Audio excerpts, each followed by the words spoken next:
get it. What's going on, everybody? Welcome to the SchuZ Show. I'm your guys' host, SchuZ Schumaker. I hope you guys had a phenomenal weekend and are having a great Labor Day Monday so far. But with that being said, I've got a very special guest coming onto the show today. He is a legend in boxing. Most people should be very well known with who he is. Just a couple accolades for himself. He was a part of the 2003 World Boxing Hall of Famers Trainer of the Year. He's worked alongside guys like Mike Tyson, Evander Holyfield, Pernell Whitaker, Jermell Charlo, Joshua Edwards, Katz, and many other great fighters as well. And that is none other than Ronnie Shields. Ronnie, I appreciate you taking time to come on today. Thank you, man. It's my pleasure to be here. Absolutely. So, Ronnie, I just want to get right into this. I want people to kind of get to know your story, get to know who you are and so many other aspects. But the first question I have for you is this. You've given so much to the sport of boxing, whether it be from the amateur ranks, that be to the pro ranks, and then that be as what you've done for the past many years now as a trainer. So I just want to ask you, what about boxing has drawn you so much into it, where you made your life so much about boxing, invested so much into the sport? Well, I started boxing when I was 13 years old.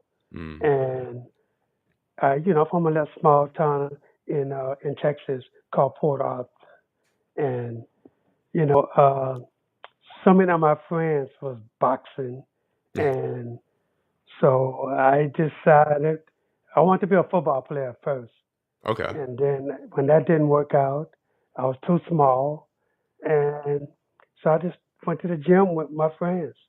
And we started boxing all together. And I fell in love with the sport. And, I kind of put football to the side and concentrated more on boxing. And then through the years of boxing, met so many friends, traveled all over the world. And it was just a great feeling to me. I found something that I felt I can do for the rest of my life, whether it was fighting or training fighters. I've been training fighters since when I first started. I didn't know what I was doing at the beginning, but I come from like I said, a small town, but we had like 20 fighters in the gym and 4 coaches. So what they decided to do was teach us how to do hand pass so we can help each other out, because it was difficult for them to do everybody every day. So they taught us how to do it. And I love the aspect of not only training fighters, but working in a corner, giving them what I see and giving them advice on what they should do, and vice versa, with them doing the same thing to me. And it was something that I fell in love with. And I said I would always want to do that. So, when my professional career ended, I decided I was going to start helping my manager with his fighters. And then I did that. And then that caught the eye of Lou Duva and Georgie Benton. And so they came and asked me would I be interested in being an assistant trainer to Georgie Benton. So I said, yeah, well, why not? And, and as you know, they had almost everyone of the 1984 Olympic team. They had,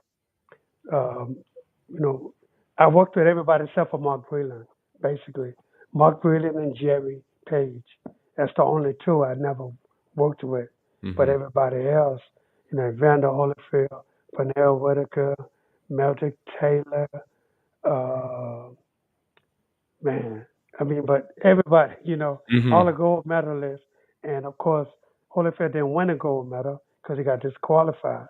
But, I worked with all of the gold. Tyrell Biggs, he was one of the guys also. And just everybody that was in a stable of main events. I basically was Georgie Benton's assistant trainer. Right. All right, so I want to go real quickly and diverge into what you talked about. We look at the Olympics. You've been a part of this. You've seen the rise and the dominance of USA in the Olympics. There's been quite the drought now over the past while now, and it's not been up to USA standards. There obviously are many factors to go into that, but I want to ask your opinion on this. You've seen the heyday. You've seen the great years of USA dominance at the Olympic stage. That's obviously not the case today. What is the problem with that? And do you feel like that's something that can be changed in the future? It's not going to be changed. Okay. You know, the problem is when you get a good fighter at 17, 18 years old, they turn them professional. Hmm. So, you know, it's no money basically in amateur boxing right now. But unless you win a gold medal and you lucky enough to get a TV deal, you Right. know. And not many fighters want to take that opportunity to stay in amateur boxing anymore. You know, too many of the best ones are turning pro right away, so that makes us limited in Mhm. what we're going to send to the Olympics.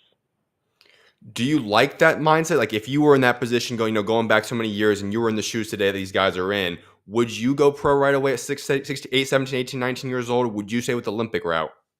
I would stay with the Olympic route. Okay. You know, like I say, with me coming up, if I was in this era right now, I really and truly can't tell you what I would do because Okay. I don't know. No, I really and truly from the heart don't know if I would say, you know what, I'm going to try for this money like everybody else is doing, or Right.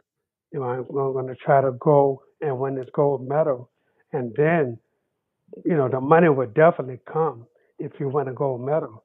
But the Hmm. problem is you have to win the gold medal. Good point.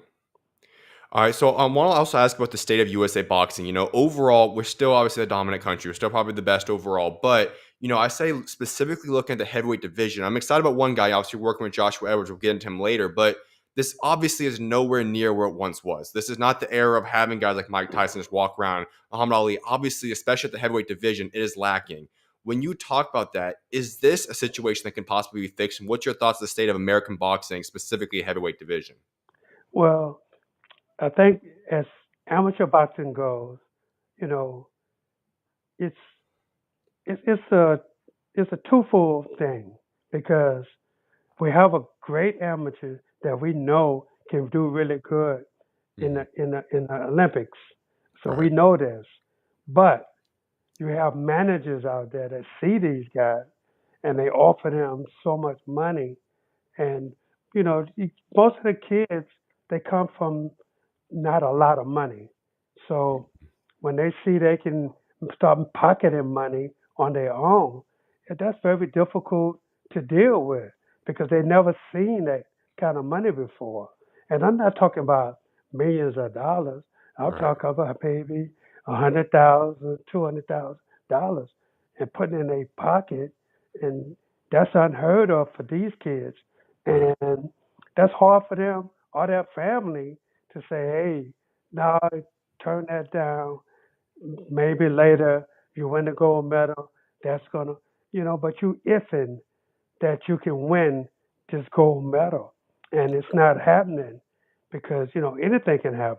You could get a bad decision, and you can't go back in and protest that. You got to move on to the next thing. And then now, when it's time for you to turn pro, the money that was there is not there. Good So, point. so these kids are saying, "No, I'm going for the money right now." Hmm.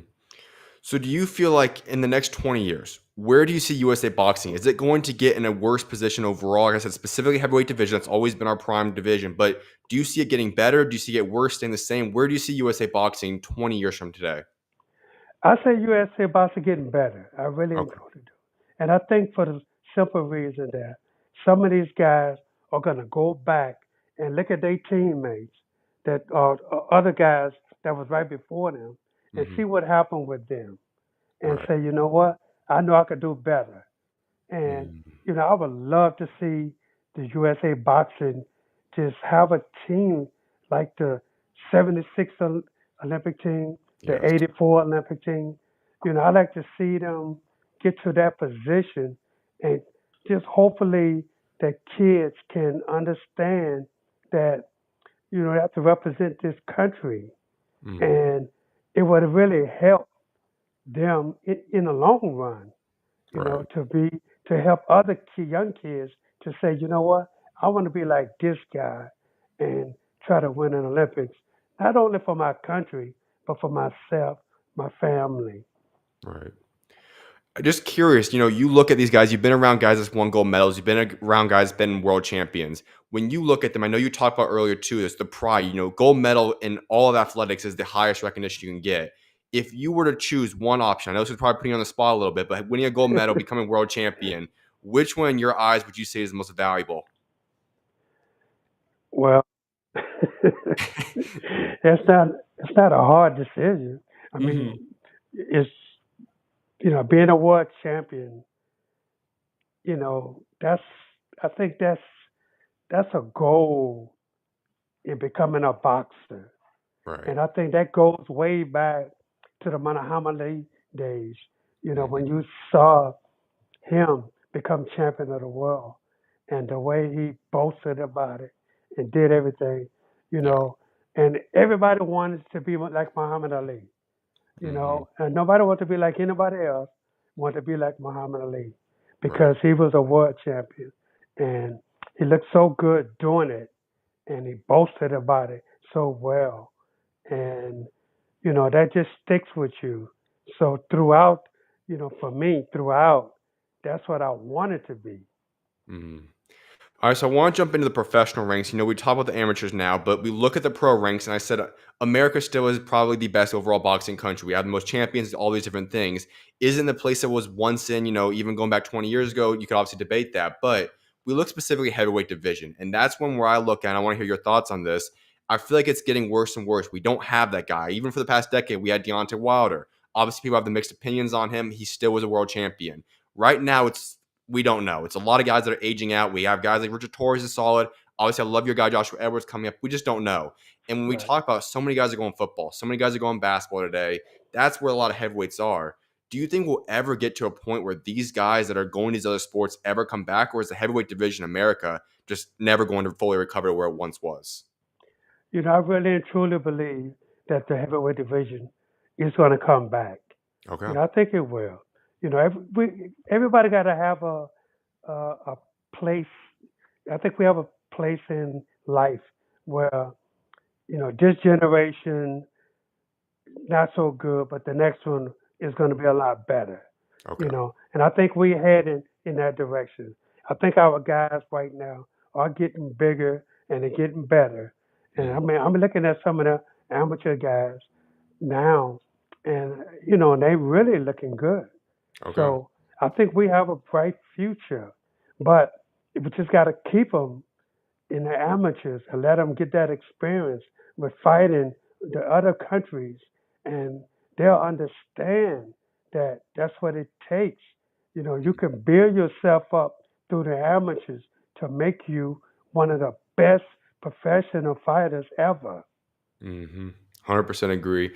So, Ronnie, I want to go back to where we left off when we started this interview off. And I was talking about your life. And, you talked about you got into boxing at 13 years old. If I were to have known you and somehow got to go communicate with you at 13 years old and say, hey, you're going to have and accomplish everything you've done, over 260 amateur bouts. You're going to have an incredible professional career. Now train all the different people you've trained, have been a part of so many great things. What would your reaction as a 13-year-old boy would have been? I'd have been told you was crazy. I mean, it would have been hard for me to predict what the future was for me, Right. but I would only been thinking about myself as being a great amateur and then a great professional fighter. You Mhm. know, I, always knew that I was going to train fighters, but I would have put myself first and then say, hey, after I quit, maybe I would have went back and say, you know Gotcha. what, I'm going to try to train some of these guys. All right, so let's go into the amateur career. Over 260 bouts. 1974, you're National Junior Olympics featherweight champion. 1975, National Golden Gloves featherweight champion. 1976-78, you're National Golden Gloves light welterweight champion. You accomplished so many great things, and I know we are talking about just the importance of the amateur ranks. When you reflect back on that time of your life, how special was the amateur career you had? Oh, my amateur career was great, man. Mm-hmm. I mean, I fulfilled so many dreams of traveling all over the world, fighting for the USA. And I did that. You Mm, know, I went all over the world to fight for the U.S. National team, and you know, I was the captain of some of those teams, and I mean, it was great. You know, traveling with Leon and Michael Spinks. You know, mm, I've been knowing them forever, man, and you know, with Sugar Ray Leonard, Howard Davis, fighting, sharing the ring with those guys. You know, that's something that you only dream about. right. And, you know, I got an opportunity to do that. And so for me, you know, that was probably the best years of my life. Mm. So many people that tune in, a lot of them are more familiar, I'd say, with the professional ranks. But there's such a big difference, both style wise, the business aspect. I'd say even more so today. Obviously, the business side is really tricky right now with the pro ranks. But when you just talk about what you would prefer, hypothetically, obviously, there's not as much money in amateur, so you need to go pro. But if you were to choose, like, what's the most fulfilling aspect of boxing? Would you prefer the amateur career and the run you had, or professionals? I would prefer the amateur career that I had. Okay. Yeah, because like I said, you know, I got to go all over the world, you Mm, know. Not to say that I couldn't do that as a professional, you know, right. because as a professional, I went to a lot of different places. I went to Japan, Mexico, you know, certain spots like that. But in the amateurs, I went all over the world. Right. And for me, being a young kid from a small town, you know, that was a dream. And Mm, I got to fulfill that. And that's something most guys can't ever say that they can do it. hmm You've been to so many incredible environments. You just listed a couple of them. Obviously, Mexico, Japan, two of the greatest fan bases for boxing. Obviously, America as well. What would you say out of every environment you've ever been in, whether that be as a trainer, that be as a fighter, what was your favorite environment you've ever been a part of? Well, I got to say here in the yes, but Hmm. I've, you know, been I would say Mexico too, because Right.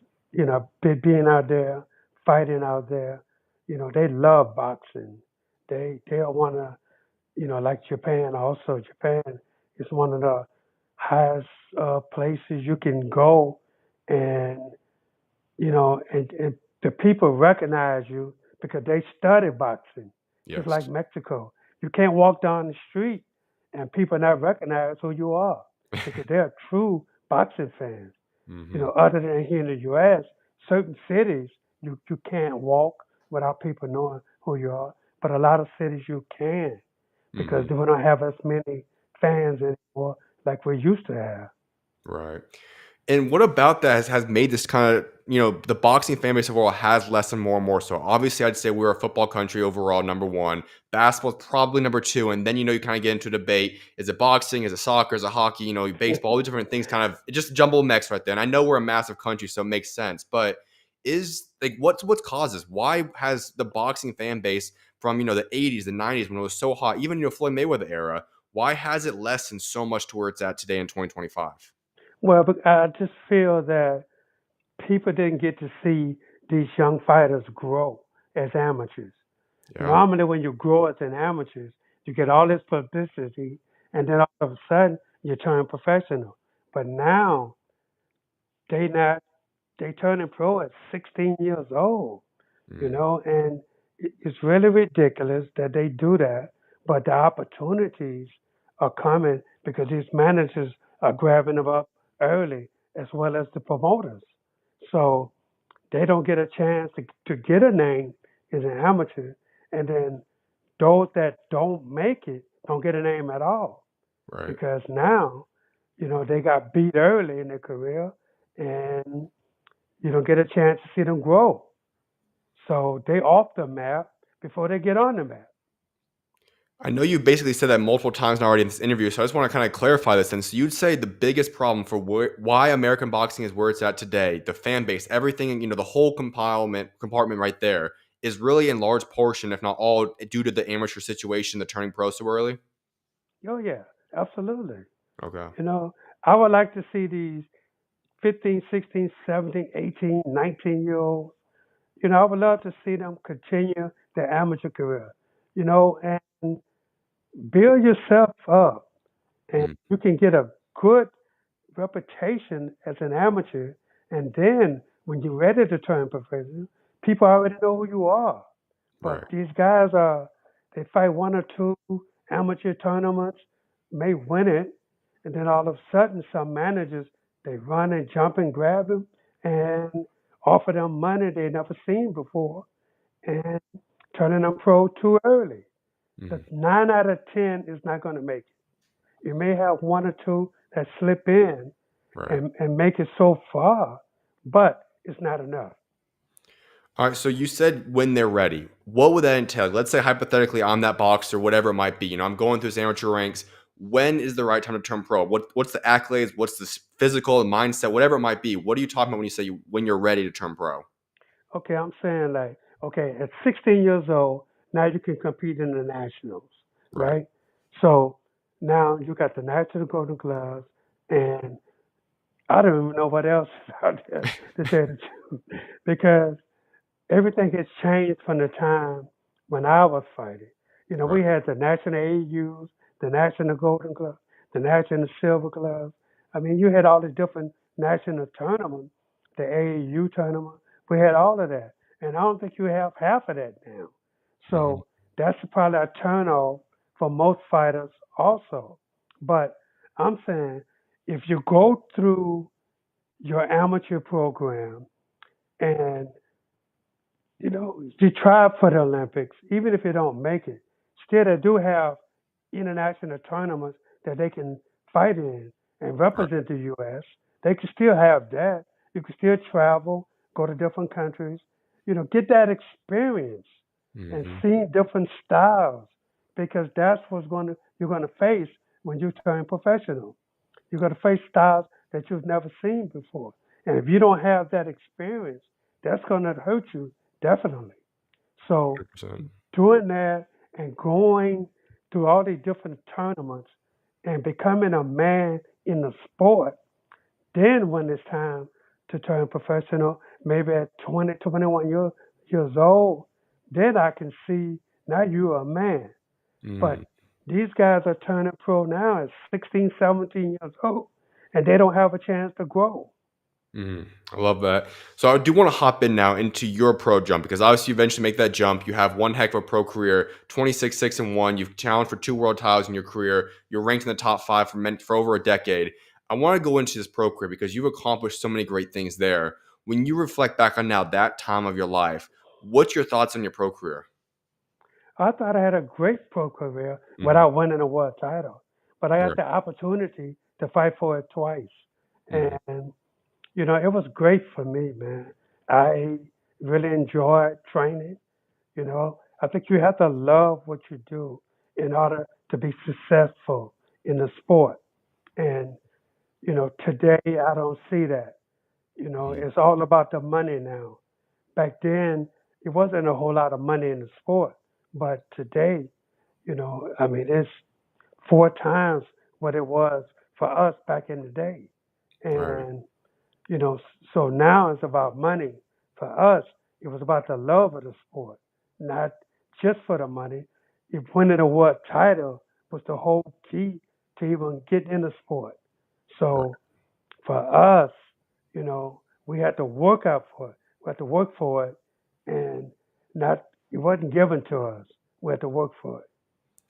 That reminds me. I know it's talking UFC, but Dana White had some comment when back when they go into the Conor McGregor situation. He said, "You know what? We're trying to get him to fight, whatever. But the man's worth over $500 million. This man's living a life on a yacht. It's very hard for that man to want to wake up and go get punched in the face." And I feel like obviously there's only so many guys anywhere near the level of Conor McGregor, but still, you're talking about the financial thing. Even if you're banking, $50 million in your career, waking up to want to go get punched in the face is probably not the top thing when you don't have to anymore. And we have this stuff. And it's two sides of the story. You have one aspect, you want guys to get paid. I have nothing wrong with these guys getting paid with the Turkey Al Sheikh money and so on and so forth. Right. But I feel like you do see the ripple effects. You are seeing those aspects where guys are saying, I don't want to fight this guy if it's not for X amount of money. When you talk about that, is this a good place for boxing, or is this massive investment now being put into boxing from Turkey Al Sheikh, from Saudi Arabia, different parts like that? Is that going to have, bigger ramifications on the sport of boxing long term? Well, already had a big ramification on the sport Right. because he's throwing so much money in the pot, Mhm. and but I think it's going to bring out the best fight in the best. Mm. And And I think that's the reason that he wanted to get into the sport to see that. Right. But it's not happening all the time, as we can see. Mm-hmm. So, but I think fighters today, they do want to fight the best, but they got a certain number locked in their mind that they only do it for, Right. and that's not fair to the sport. They try to be bigger than the sport, and you can't. You'll never be bigger than the sport. But Yep. so many people are trying, and and I think what Turkey is doing, he's trying to make the best fight the best, but it's gonna be hard because some fighters are still not gonna want to do it unless they're getting crazy money. Mm. Obviously, I have no relationship. I don't. We know who Mike Tyson is. We know who those guys are. But let's hypothetically say Turkey is going back to the 80s, the 90s, early 2000s, and these guys are getting paid this type of money. Do you think? And we all know the Mike Tyson mentality. Would Right. this type, and he made great money, but still, with this type of money, if he was getting this at that point in time, do you think it possibly could have changed who Mike Tyson was, the career he had he had that financial stability? Oh, absolutely. Mm. But not just Mike. It would have changed a whole lot of Right. them. you know. And but I really believe the best for the Fed back then. So hopefully we can at some point we say get everybody to say, you know what, let's let's do this for our sport. Because if it wasn't Mm. for our sport, we wouldn't be making this kind of money anyway. Yep. So people got to start thinking about the sport now and not themselves being greedy. Do you think that mind shift change will occur, or is it too far gone where the guys just are never going to get to that point again? Unfortunately, I think it's too far gone. Yeah. You know, so many guys just don't want to fight who's the best out there, and it's a shame, but it's happening right now. 100% agree. All right, so I read something about you. You know, when you're coming to the back end of your career, and this was a little bit of a quote, a little bit of just documentation. I want to correct me if I'm wrong here, but the final fights of your career were just too painful. You had many different injuries. You couldn't throw a good jab anymore. You need cortisone injections just to make it to the ring for your last 10 fights. Walk us through that aspect because part of a box, you're never going to, or any fighter, I should say, you're not going to denounce your injuries. Obviously, you know why you wouldn't want to do that, but so many of these guys are going through so many things behind closed doors that those fans will never know about. You obviously, it sounds like you had about all those situations. What kept you in boxing? Why did you have to go through so much pain, so much different suffering, and still pursue the sport for those final 10 fights? Well, for me, yes, I had elbow problems on my Hmm. left elbow, and that's probably for me jabbing so much as I did in the sport. But it's taking shots, man, like 2, 3 times a week just to get through training. You Hmm. know, that was painful for me. But at the same time, I had a job and I was working a job until like the last 4 or 5 years of my career. I decided to give it one last shot. Hmm. But man, the last 2 years, I couldn't do anything. It was hard for me to train because I had to ice every day. Hmm. As soon as I finished training, go get injections every day. As soon as I finished training, it was difficult. I was always in pain. Hmm. So that in itself was, it was terrible, man. So I probably quit earlier than most people that just getting started Right. in the sport because of my injuries. So I just got sick and tired of it, and I just decided that I was going to help others and try to you know build my career as a trainer and help as many guys as I could, so to make them get a goal that I can help them achieve. So you touched up a little bit on how you got into training, actually, going all in on training, I should say. But, I read a little bit more about your story as well. And originally you were going for a regular job and you kind of was a lot of talk back and forth. And eventually you committed to actually becoming the trainer. What was it? What about the whole situation finally clicked in your mind and said, you know what? I want to go all in on this career path now? Yeah, I was working and I had, I worked for the gas company here in Houston, and I was doing that. I was making good money doing it, but boxing was always something that I felt I can do better in. So I Mm, decided, okay, I'm gonna give up this job and start training fighters for a living. But I had to make sure that I was in the right place to take care of my family. right. So, you know, and when I went to main events and started working with Lou Duva and Georgia Benton, I made sure first that I was making enough that I can take care of my family, Hmm. and that worked out for me, and everything just took off. So and it worked out for me as far as learning the business, because fighting and being a trainer is a different business, Hmm. than each other. So I had to make sure that I was going in the right direction.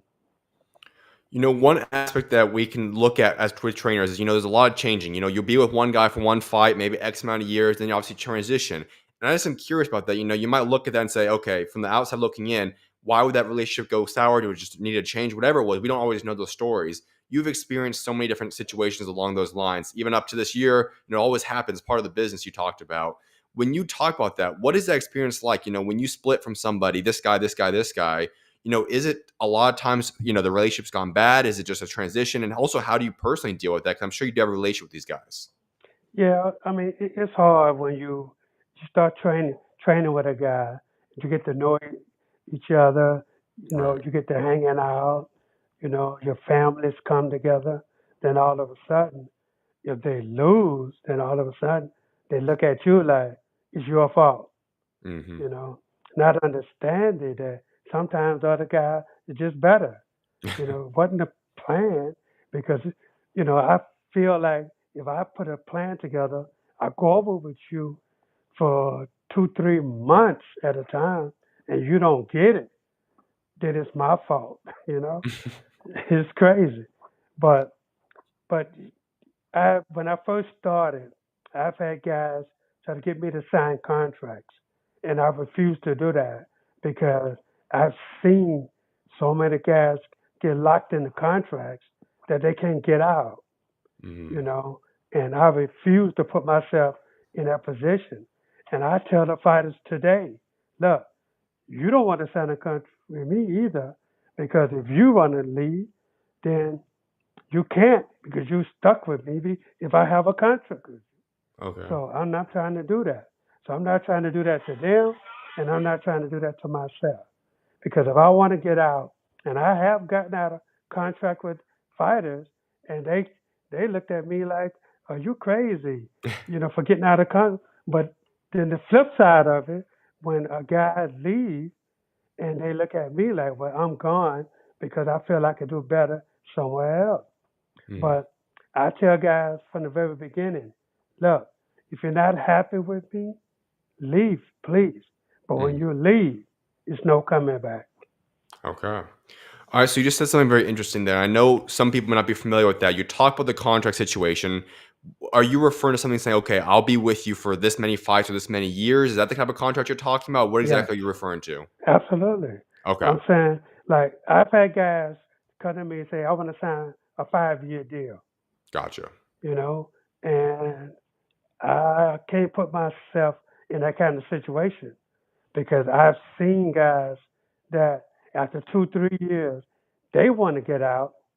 The trainer is stuck, because now if they're not going to fight or anything, there's nothing he can do. He can't make money with him or anything, and Right. that hurts him with other fighters, because now they say, "Nah, we don't want to mess with that, because now you're stuck into a contract with somebody. I may want to fight."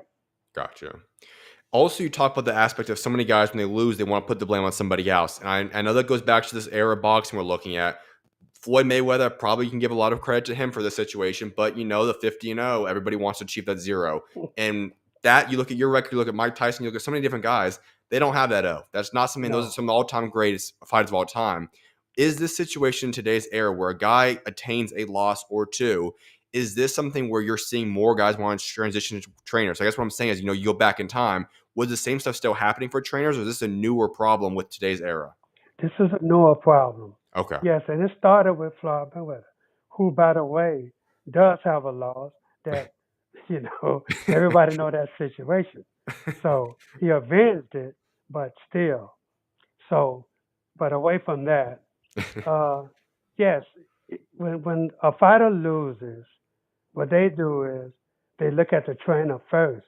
They don't look like they don't look at what they might have done to help the situation. Mhm. And if I put a game plan together for you and you don't stick to it, but it's my fault because you didn't stick to it, then I'm happy to go anyway. hmm All right. So I want to ask you this other question. And like I said, you have so much wisdom. We've already talked about so many of these things.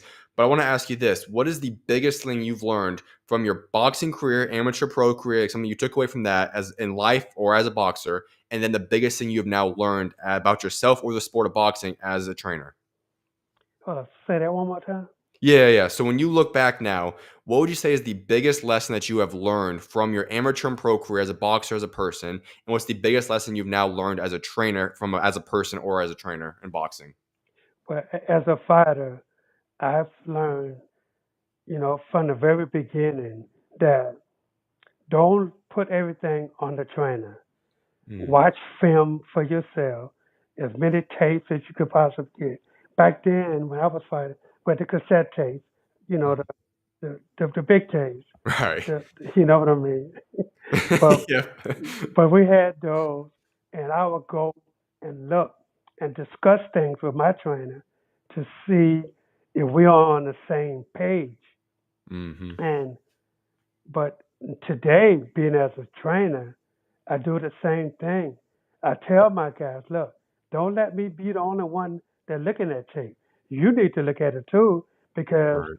if you don't see what I see, then what I'm telling you won't make sense to you. Mm. So, and we get together every now and then, not a lot, but we watch together. I show them the main aspects of the game plan so they can get it and interpret it in their mind, and they know exactly what I mean. Right. All right, and so one of the guys I actually interviewed a little bit ago was Andreas Katz, and I remember him coming on talking about the film is the big thing with you. You very have a big emphasis and belief in watching film, studying film. What is your belief in that? I'm a big film guy as well. I think for basketball, for any sport, I think watching film is key. But obviously, it's a big portion of your philosophy. Why is that? Well, but just learning from the best, Right. learning from Georgia Benton, being around Lou Duva, you know, Emmanuel Stewart. I used to talk to Emmanuel Stewart all the time about when I became a trainer myself and, asking questions. I've always asked questions. And so Emmanuel was one of my go-to guys. hmm So, and he was always been there for me. And Georgie Benton and Lou Duva. And so watching film, that's a big advantage that guys today don't think it is. But you get to see the best and the worst of your opponents. So why hmm not take advantage of that? Absolutely. All right. So I know I just talked about your career a little bit ago, the biggest lesson you've learned, but now I want to ask you this. What is your favorite memory of your boxing career, whether that be as a boxer or as a trainer now? And what's the worst memory you've had of your boxing or your training career? I guess as a boxer, my best memory was when I went to Japan and fought Mm, for the world title. okay. And because Don King, who I was with before then, told me I would never fight for a world title again because I left him. And the Mm. very next fight, I got to fight for the world title without him. And it's a fight that was close, and I thought hmm I could have won, but I didn't. But I fulfilled a dream by just fighting for a world title when they told me I could never. Mm. And being as a trainer, I mean, every time a guy I've been with who won a world title, that's a fulfillment of my own dreams of Right. being trainer of a world champion, and but that's not over with yet. Mm. So I still got a lot of goals and a lot of more world champions to make. All right, and the other question I had too was then what's your worst memory? You look back on one moment you wish you could get back. What would be that memory you have in your boxing life? Well, I, I think the day I said I was going to quit boxing was something that I wish would never happen, Mm. but the injuries I had, it had to happen. Makes So sense. that's something that I think about a lot, and I just wish that I didn't have those injuries, so I could have furthered my career, but wasn't able to because of that. And that's something I'll never forget. All right, so you also just said something very interesting. You said you still have a lot more world champions to make. You still have a lot more things to accomplish. And I had a question I ran up that I wanted to ask you, and that was this. You look at your career, you've already accomplished so many great things. Obviously, you could walk away and be one of the greatest trainers, one of the greatest figures of what you brought into boxing already. You're 67 years old. How much longer do you have in the sport? What do you want to accomplish? What do you want to get done? And is there a certain thing you're looking for to say, you know what, when this occurs, I'm willing to step away from the sport of boxing? No, I'm never willing, no, never willing to step away, Okay. but I know one day it's going to have to happen. Hmm. But as long as I can get up in the morning, go to my gym, train my fighters, and be in a positive impact on their careers, Mm. I'm going to keep doing this. Okay. And I always said I do it till the wheels fall off. Once the wheels fall off, then I can't do it anymore. All right. Well, that kind of perfectly transitions to the last thing I want to get into with you, and that's talking about some of the guys you worked with in your career. And the first two I have to ask about is guys going back. Mike Tyson, obviously worked with him, prepared for one of his final fights of his career. You look at just what you were able to learn from him, an all-time great, learning from him, being around him. What was your favorite memory from that situation you were placed in? Well, my favorite memory of working with Mike Tyson was just him and I watched tape. Mm. We watched, he watched, he went back to the early Rocky Marciano, all of Mm. those old guys All back right. then. And then each generation we watched film of, and he took away from Rocky Marciano, Jack Dempsey, Muhammad Ali, Joe Frazer. He took Okay. something away from all of those guys. So we would go back and watch from the olden days to this era, to this era, to this era, and to the present era of when he was fighting. And, you know, and Michael was he was he was a he has a boxing mind, Mm-hmm. you know, and although his body wouldn't do everything he wanted him to do anymore, his mind was so sharp. And I want to ask the same exact question I just asked you. Your favorite memory you had now, but with Evander Holyfield, who I believe you also are pretty close with. I saw on your Instagram you were with him a little bit ago. Talk about that a little bit, and then, like I said, what's your favorite memory you've created with him? Well, with Evander Holyfield, I got to say this: for Evander Holyfield and Pernell Whitaker, I actually had a friendship with Mm, after they finished boxing. gotcha. And they were the only two that I can say that I really enjoyed being with them every day, Hmm. And with Evander, yes, I was with him about a month ago. They're getting ready to do a documentary on him, Okay. and I was a part of it myself, Larry Holmes, and Antonio Tarver. And it was Hmm. really good being in Miami with those guys and just talking boxing, over the documentary. I mean, it was so much fun and, just learning a lot about those guys and still, but with Evander, man, him and I, we used to hang out together a lot. Hmm. And we had so much fun together when I was training him. And then afterwards, when he didn't fight anymore, we still kept that rapport. And every day he sent me Bible scriptures. He's a very religious person Mm. and just a great human being to be around. And and I just love everything about him. And my next one was Pernell Whitaker.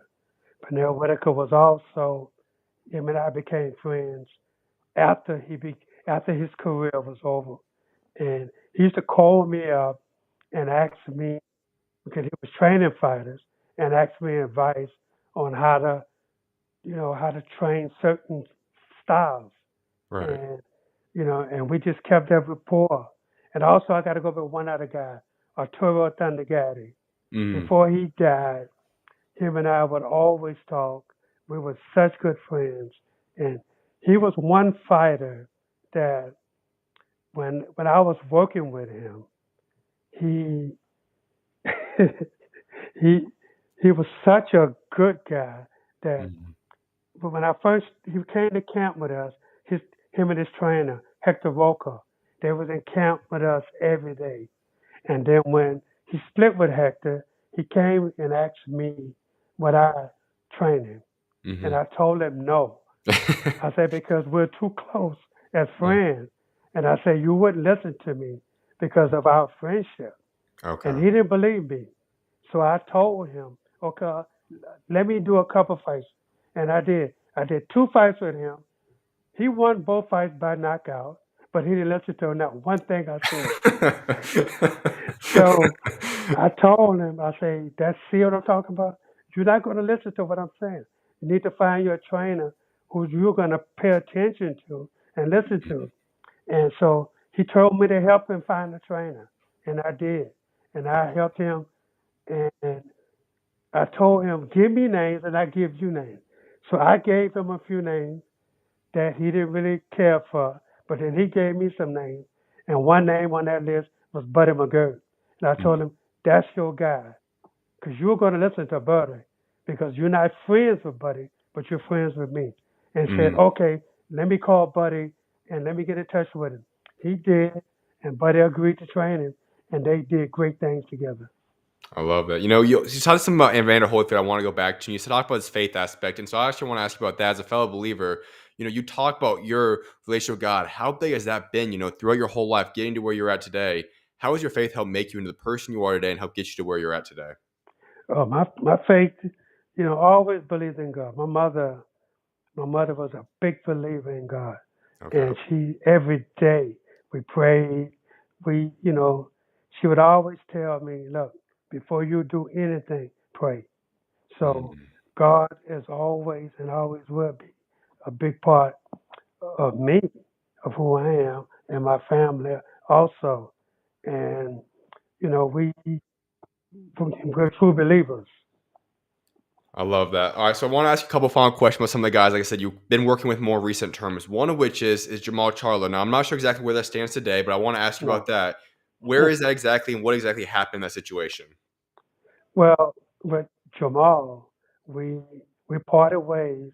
Mm-hmm. Uh, I didn't train him for his last fight. Right. That was, and you have to really ask him what's the reason why we're not together.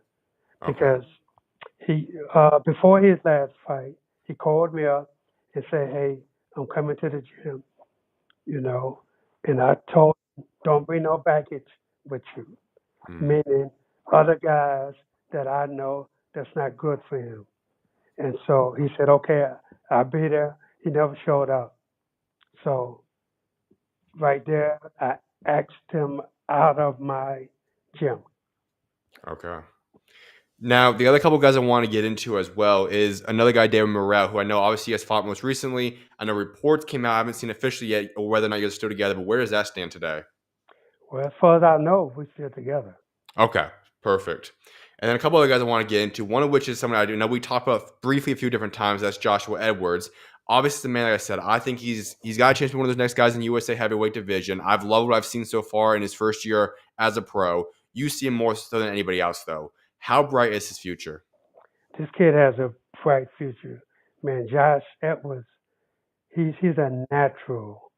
He was 6'3" and about 227, 228.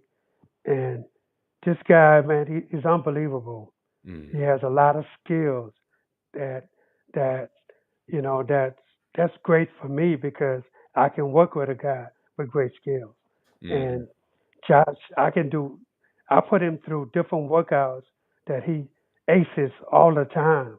Okay. And he's just, man, he's just unbelievable. And I'm just looking forward to him to being one of the best American heavyweights that we've seen in a long while. And, like I say, he's 6'3", 6'4". He's saying he's 6'4", but I'm saying he's 6'3". But his father is 6'7", and his grandfather is 6'9". Okay.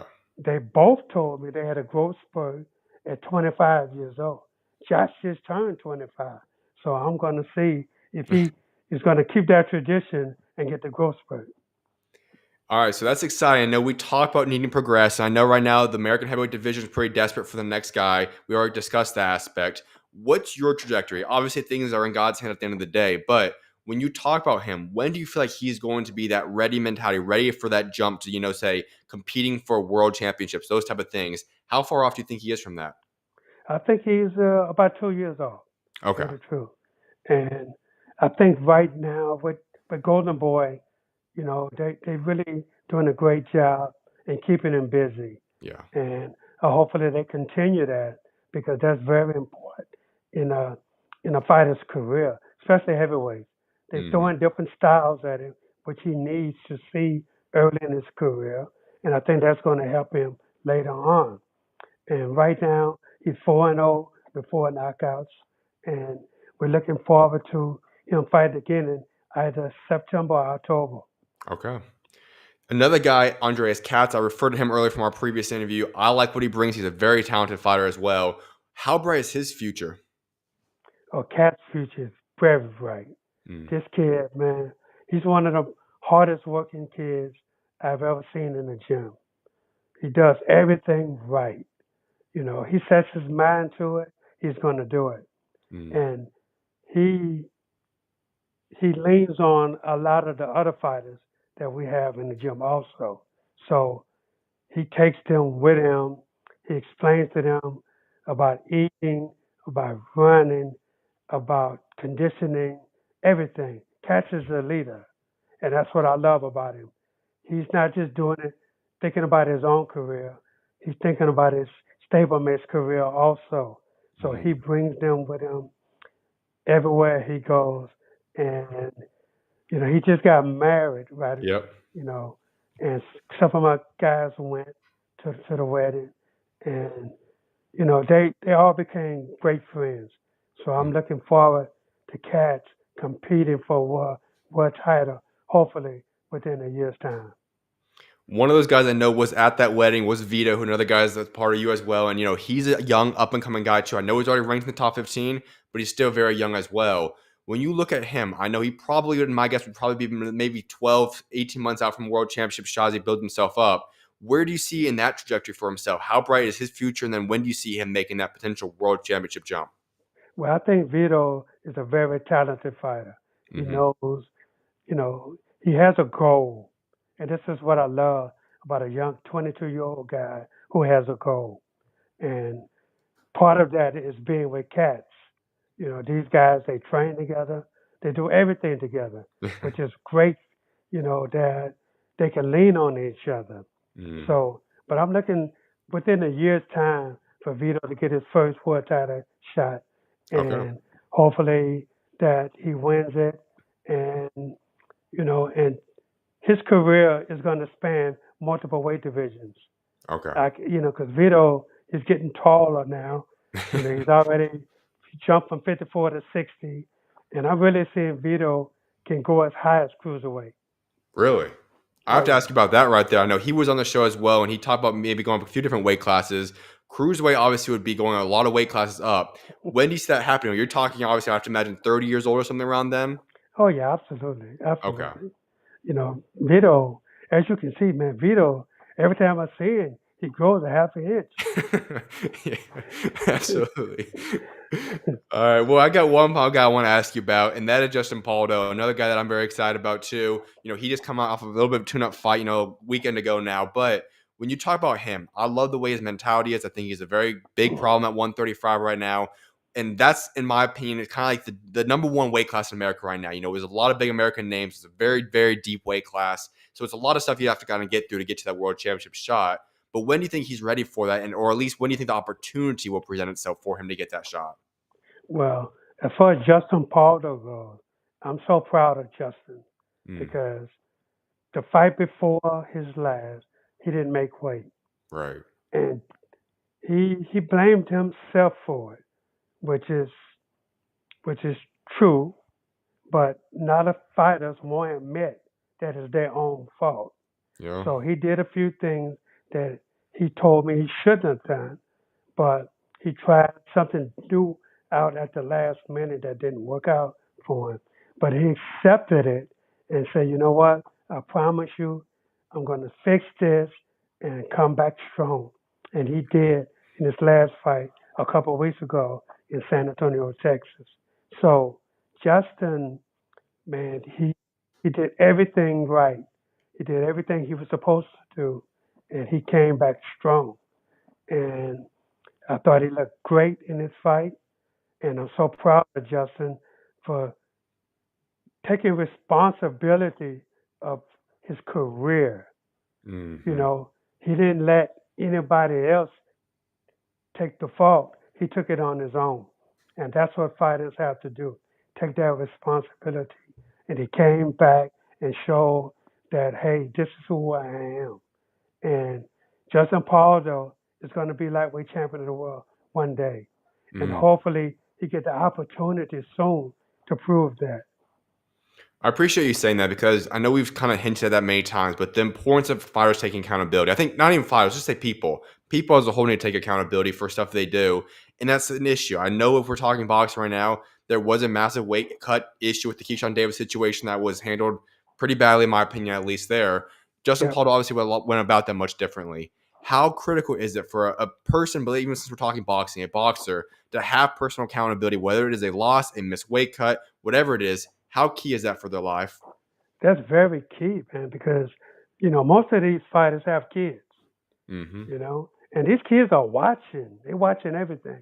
Yep. And if they see you are blaming everybody else, they're going to do the same thing. Yep. So it's a lesson learned, you know. And Justin is one of those fighters that he took responsibility of what happened in the fight before last. And so, everybody sees this, everybody knows this. He didn't go and point fingers like so Mm-hmm. many fighters do. And so, and he corrected it. And now he sees the difference now in when you do something that you know you was been supposed to do, and now you take the responsibility for correcting it. And he Mm-hmm. came back, and he looked great in his fight. And and that's something that a lot of fighters better look at and understand that this is your career, not your trainer's career. Absolutely. Well, I got two final questions for you. One of which is not talking about anybody in your stable, but I know it's a mega event coming up in boxing. Bud Crawford, Canelo Alvarez fighting in Allegiant Stadium. You know boxing just about better than anybody else does. I have to ask your prediction. Who do you see winning that fight? Well, for me, people have been asking me this question ever since they made it. So my answer has been Bud Crawford. Okay. And I just see Bud is maturing into the fighter that he wants to be. And Mm, he's doing it for himself, not for anybody else. And so that means, I watch little clips of him training and doing different things, and I can see a big difference in Bud right now. okay. Bud is mentally strong. I see Mm-hmm. that in him. And, Canelo is getting older, you Right. know, and then not as far as his age is concerned, but as far as how many fights he's at right Yes. now. Fighting really ages you because of all the training that you do. It takes a toll on your body. And when he fought William School in his last fight, I saw a big difference in Canelo. Yep. And although Bud is not going to fight him like School fought him, Bud is going to be there. But I think Bud is going to be faster and, not stronger, but he's going to use his speed that's going to throw Canelo off. And I really and truly believe Bud Crawford is going to win this fight. But whether the judges see that, because we have a problem in the United States with judges. That's for sure. If Bud pulls off this massive upset with at least what it would be from the outside looking in, how and where would you rank this win overall by Bud moving up essentially 2 weight classes on paper, but he said he ultimately call it 3. Obviously, we know he only fought once at 154. Where does this rank in terms of some of the all-time great wins in boxing? Well, I think it definitely ranks in the top 10 of the Agree. all great wins. That's for sure. Mm-hmm. And, really and truly, I don't see where Bud can go after if he wins this fight. Yep. Maybe retirement would be great, and if not, then I'm not sure who he can fight if, after this win, because I think Canelo is the next best thing to retiring. 100% agree. Well, Ronnie, I have one final question to wrap this interview. It's a question I like wrapping up every interview with, and that's talking about your legacy. You told us a little bit ago you still got quite a few more years left in this. You're going to ride till the wheels fall off. So I want to ask you this. When that day does come, you have to step away from boxing. What do you want your legacy to be for what you have brought to the sport of boxing, but ultimately, just being honest, life as a whole? Well, for me, I think when my career is over, I just want people to be able to say, you know what, for the fighters that train under me, they know that I did everything I could to help them to be prepared, to be the best they could be on that night that they fought, and I was in a corner with them. Whether we won or whether we lost, we gave it 100%. And they would always know that I studied and I put together the best and greatest game plans that I could. And that, I'm always thinking about them first, even before I think about myself, because I understand that you have to be your best when you get in that ring. And to all the fighters that did their best to help me to be my best, I thank them for that, because I know we don't always get the best fighter all the time. We don't get that. So I just want them to know that, that I'm going to do my part, studying and being the best trainer that I could possibly be for them at all times. I'm always be 100%. I'm not going to be 80%. I'm going to be 100% every single time. I love that. Well, Ronnie, I appreciate you for taking time to come on today. It's been a blessing and an honor having you on the show today. It's been my honor. Thank you. Of course, you're always welcome on, Ronnie. God bless. Thank you. I appreciate you guys all for tuning into this interview. I will have it clipped up, edited out, and then posted up on my YouTube channel right after today's show is done. But I'm going to go on a short break. But in between that time span, if you guys have any comments, questions, or topics for me to discuss on today's show, leave it in the chat, and I'll make sure to address that when I get back from the break. It'll be about 5 to 6, 7, 8 minute break, and I'll be right back live talking about some boxing topics. I'll see you guys shortly. God bless you guys.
What's going on, everybody? Welcome back to the SchuZ Show. Hope you guys are having a phenomenal Monday, Labor Day Monday. With that being said, as I said, for the interview with Ronnie Shields, it was a phenomenal interview. I'd make sure to go check this one out. I don't always often say that, but this is one I think you guys always want to hear. He had great insight, great input. Got to go pick the mind of one of the greatest minds in boxing today. So make sure to go check out the interview. You can rewind the show and go check it out. That way, I also will have it posted up onto my YouTube channel very, very shortly, probably within the next 2 hours or so after the show wraps up. So make sure to go check that out. However, I'm going to be getting into a recap of the fights that went down this past weekend, and I'll be jumping into some boxing news as well. If there are any topics you guys want me to address on today's show, place in the chat right now. I'll make sure to address that, talk about it, and go back and forth.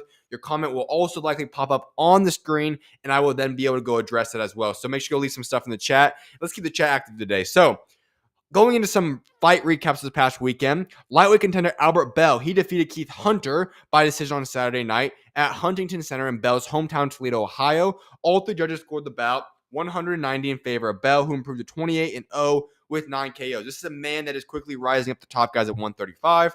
He was on the show to preview this fight a couple weeks ago, and he's talked about this. He's ready for the big guys. He wants a big fight. Hopefully, he get that fight in the near future. Then we head over to Misfits Boxing. Now, this is Misfits Boxing 22 to be specific. I did not give much of a preview of this on Friday's show because I'm not too big into this. But there weren't many boxing things went down, so I ended up watching it. So I'll give you guys a recap of what I saw. A couple of guys. Now, I want to make sure people understand this. Misfits Boxing is a little bit interesting. If you're not well aware of it, Misfits Boxing is overall meant for celebrity-type boxing. However, they do have a certain segment called Misfits Boxing Pro. That different group right there is for pro prospects and pro fighters that are actually trying to compete at the national and world level. So I want to go and highlight a couple of guys. Jahan Ingram, he had a TKO by liver shot in round 2. Very impressive there. Amir Anderson, another intriguing prospect. He had a KO, but with an uppercut in round 5. Two guys that are guys worth keeping your eye on. Both had good performances.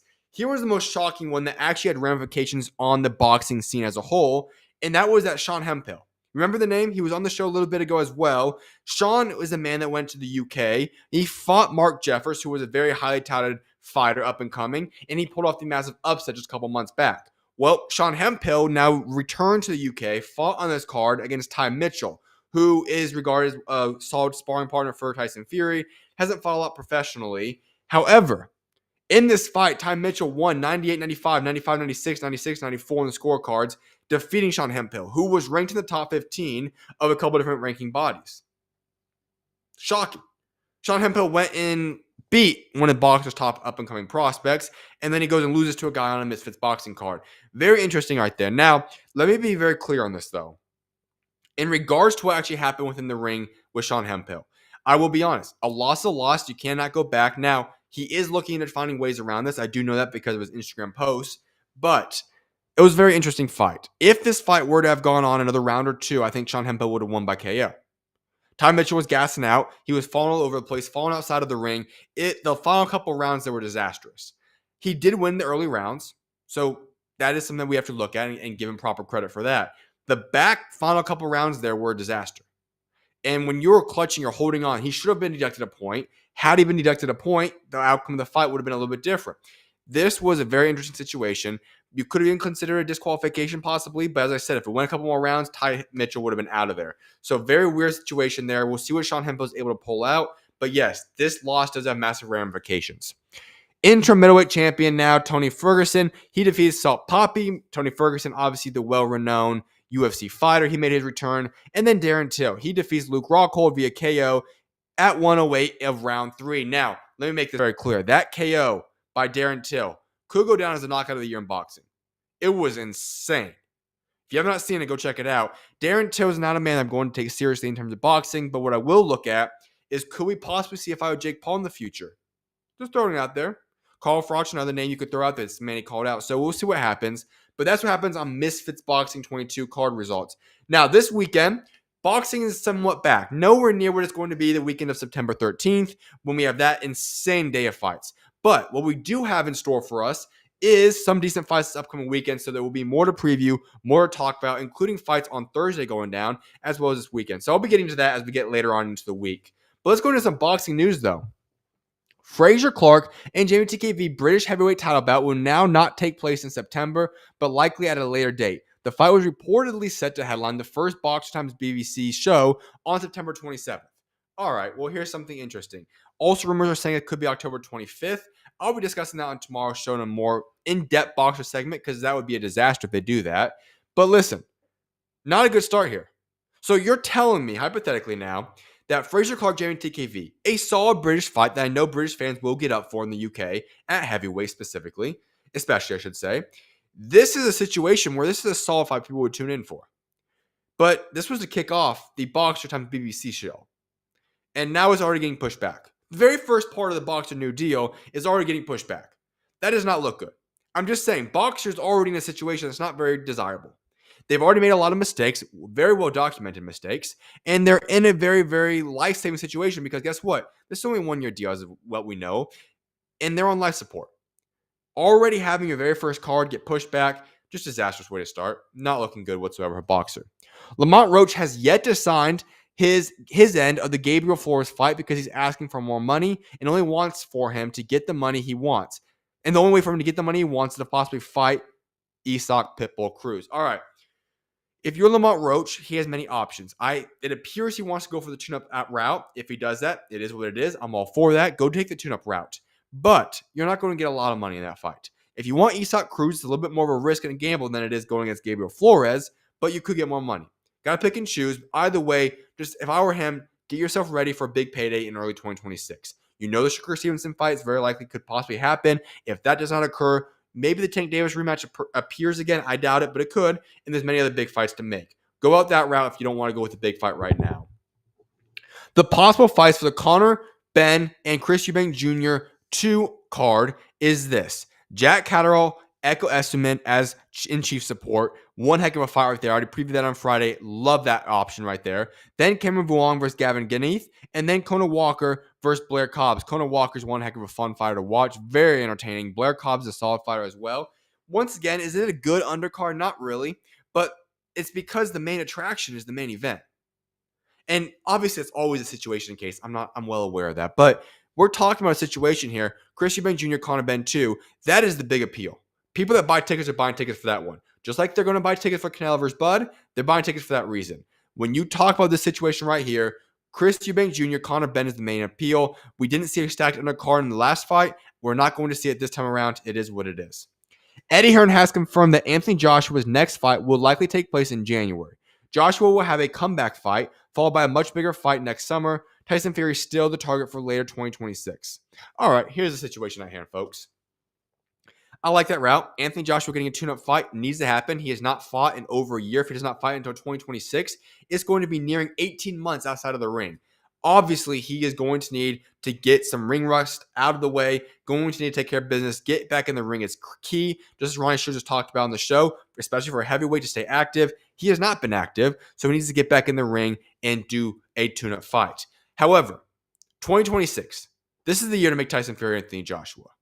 If Tyson Fury and Anthony Joshua do not occur in 2026, I'm not sure the fight ever will happen. And to be honest, I'm not going to be too confident in this fight even getting made. Because listen, here's the situation at hand. And this is what's been disappointing about this whole era of the heavyweight boxing of the past era, this generation. For a decade plus, we have had rumors of Anthony Joshua and Tyson Fury. It's never happened. We've had rumors of Anthony Joshua versus Deontay Wilder. It never happened. The three big names in the heavyweight division from this era. Now, Usyk supplanted all of them. He has the reins. He's the new face of this era of boxing in the heavyweight division. But those were the three guys. For the most part of the past generation, those have been the three big names. They've all been talked about. They've all been the most feared. They've all been the champions. They've all been this, that, and the third. But we've only seen Wilder and Fury fight. We never saw anything Joshua and Fury. We never saw anything Joshua and Wilder. That's the problem with boxing in this generation. This entire era of heavyweight boxing was disgraced. It was not good. It was not fun at all. It was definitely a down era of boxing in the heavyweight division. And this is a large portion why. Because these guys wouldn't fight each other. And so I'll say this. If we're going to get Anthony Joshua versus Tyson Fury in 2026, that fight would be fine. It would still do massive numbers. I still think it's the biggest fight to make in boxing. But is it anywhere near what it could have been? No. And all I can say is we look back on what's not happened in this heavyweight era, it's a disappointment. It's a disappointment to see that this era has crumbled. Overall, the talent was already very weak. Already, the talent was not desirable whatsoever. But the few talented-ish guys that we have had in this era of heavyweight boxing, they didn't do the big fights. And that caused this era of heavyweight boxing to go downhill and be reflected upon as a disastrous generational era of heavyweight boxing. Hopefully, we can get Tyson Fury versus Anthony Joshua, maybe even Wilder Anthony Joshua. But regardless of what happens, it's not the same. But we'll see. Hopefully, it does happen in 2026. Pat McCormack versus Parra is now a title eliminator. Pat McCormack, who is fighting in this upcoming weekend, he's ranked number 7 by the WBA, who will be fighting number 12 in the WBA, Miguel Parra, has now been upgraded to an eliminator for the WBA welterweight title. All right, first and foremost, let me just give you guys my thoughts on this. Why? How is number 7 versus 12 going to be for title eliminator? We already make jokes about the WBA. Listen, the WBA has insane amount of world champions. If you haven't looked at the list right now, light heavyweight currently has 4 of them. Yes, they have 4. Look at the list. 4 champions currently with the WBA. Ridiculous. No place in boxing for that. All right? The max you have is 2. Your champion and interim. Having 4, I don't even know what the heck they're looking at. Anywho, then we look at this situation with the WBA at welterweight. How is Pat McCormack going to be getting a title eliminator? Nothing against this guy. I like Pat McCormack, but he is at least a year out from being in that position. He's at least 1 year out, 3 or more fights to actually be in position for a world championship, to be ready for, I should say. He is not ready right now, but he's going to have to get past Miguel Parra anyways. But we look at this. The WBA, you're going to have a title eliminator between number 7 and 12 being upgraded the week of. When, for hindsight, here's the welterweight division. Rolly Romero is the champion. Mandatory Shakram Giasov. Number 2 is Emmanuel Stanionis. Giasov deserves the next shot. So why is Pat McCormack getting in now? Giasov's already become the mandatory.